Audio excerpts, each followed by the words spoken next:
In this video, we're going to be talking about our study techniques.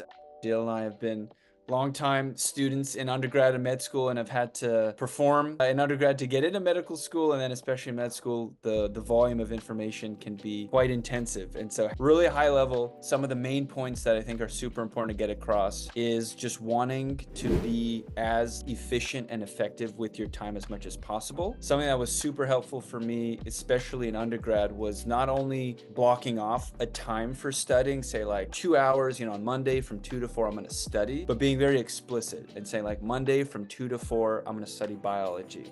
Tuesday from 10 to 12, I'm going to be studying chemistry, and really sticking to that, because then, especially like I would usually look at my schedule this Sunday and look at what the upcoming week was and see that I had these very discrete blocks of studying for different courses. And especially because I had done that and had gotten results with my exams, like I knew that this system worked. And so it was really encouraging and reassuring to just visually see it and know it was taken accounted for. But I'll pass it over to Dylan for now. Yeah, I'd love to unpack that more. I definitely always stuck to like a very strict schedule, almost to the point when I was in undergrad where if I had friends or family visiting, it would kind of strain that schedule, where I have to like factor that into my calendar because I know, yeah, from this hour to this hour, I'm doing this hour to this hour, study for this, problem set, then dinner, then write the essay, and then half hour to kind of unpack and get to bed. And like, you have to be super structured. I was at Dartmouth College. It's not necessarily known as an intense school, but it was intense classes that I was taking on the pre-med path. So tell me more, Navita,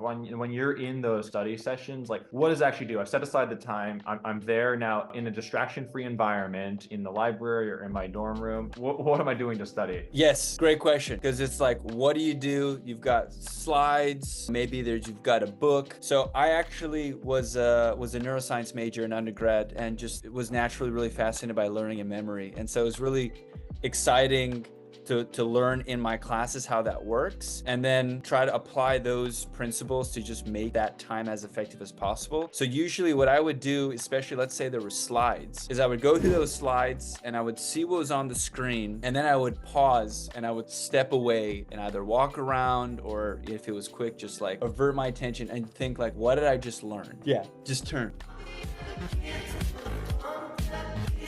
What I just learned, and then I would just try to build on each thing, or especially if it was a new concept, like one learning and memory principles to tie like what you do know to something you already know in the past as a way of making a stronger association. So it's like, if I'm learning a new concept, have I learned something similar before that I know well that I can somehow tie it to, or make some analogy where it just sticks more? And so it was about that building. And I think one of the biggest things is that in terms of how much we know something, there's this big difference between recognition and recall, where recognition is like a multiple choice. You're reading what these answer choices are and you're trying to figure out, okay, what comes to mind to try to answer this. I know some of these words. Whereas recall is something like free response, which typically people get paused because like, oh gosh, I don't have any reference here. You just gotta go. I don't recall.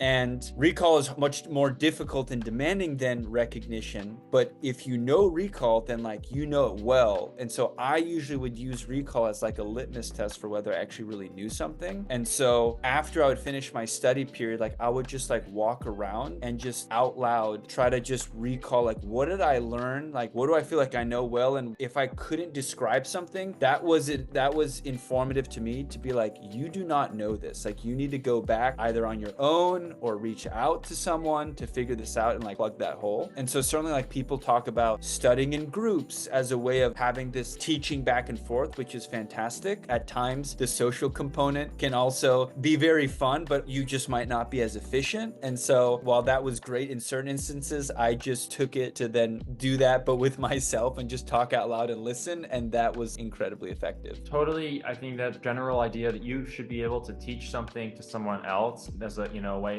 to assess whether or not you really know it. If you can't explain it to someone else, let alone yourself, you're not ready to go into an exam. And I think one other thing that I want to bring to this whole discussion is that I know for myself, I always approached my studies with a level of intensity, almost like a competitive mindset. Not like me versus everyone else, but like I really wanted to be the best. I wanted to know this inside and out. And I would go through a 60 slide PowerPoint, maybe 30 slides tonight, 20 tomorrow. And I would make sure that I can explain everything that happened on that slide. Let's say it's in a biology class. And when I couldn't, when there was some pathway or some chart or something that I didn't know, I would make note of it and I would go to the professor and be like, can you please go back over this? Because I don't fully understand. What was like the key takeaway from this? I don't understand. Because after a certain point, especially as you take some upper level classes in college, you realize it's almost like Murphy's Law. It's that thing that you weren't that sure about. You think, we kind of glossed over this at the end of class, or, my classmates too seem confused on that. That's what's going to be that final make or break question. That's the difference between getting an A and getting a B. And so you really want to just know, like, you got to know it all inside and out, but then you have to have that mindset of, I'm going to figure it out. I'm going to ask the questions. I'm going to consult with classmates,